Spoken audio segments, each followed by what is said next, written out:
I have often heard it said that behind every successful man is a good woman. Well, I don't think that's accurate in the career of Steve Kopp.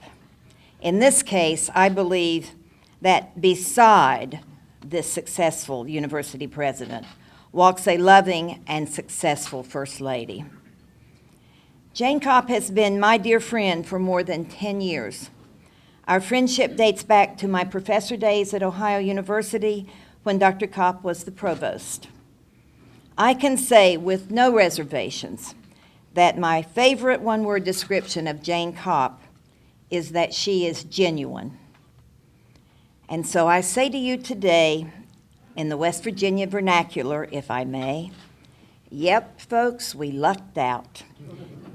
This woman that we honor here today is indeed the real deal. I wasn't really into volunteering until we came here to live. While I worked and raised a family, I always felt like I didn't have enough time to volunteer in the community.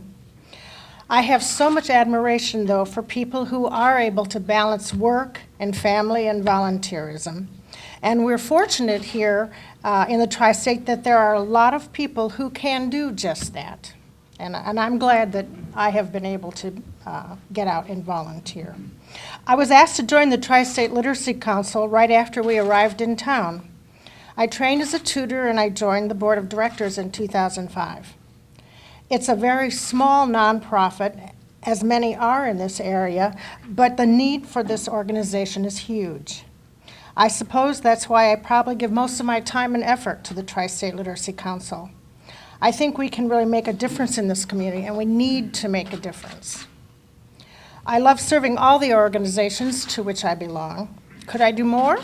Yes. I absolutely need to get more involved in activities that will promote a more beautiful, healthier Huntington. I want to bring back that Huntington that I hear so much about from my friends.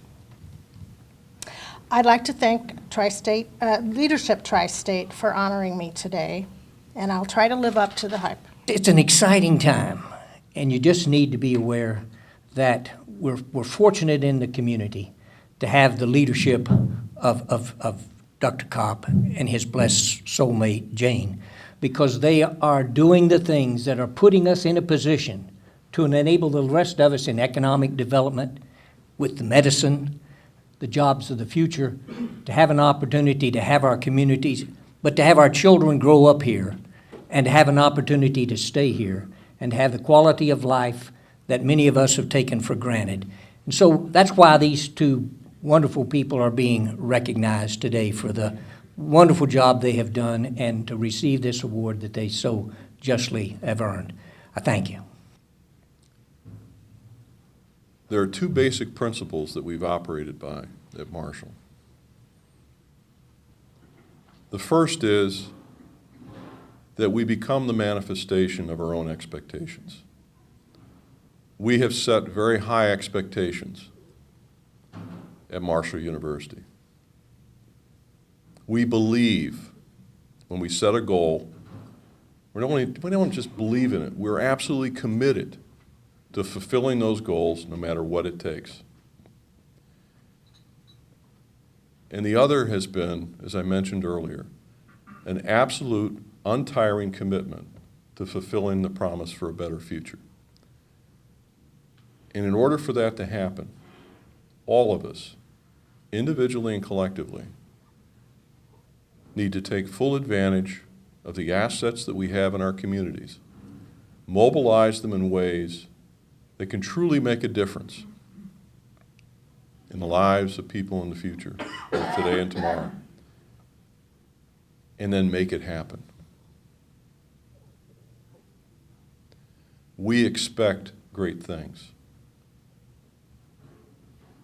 When I first came here, and Jane, the most common pattern I saw was people waiting for good things to happen.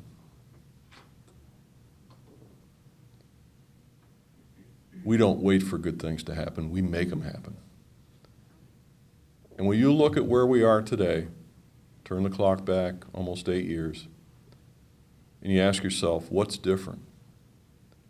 The attitude's different. The attitude is all about making good things happen, finding where the opportunities are, jumping on them, and making good things happen. You're going to read about some things in the not-too-distant future that we're doing with the medical school working with the College of Science, working with our research community to literally begin leapfrogging. And I can assure you, that's all about leadership.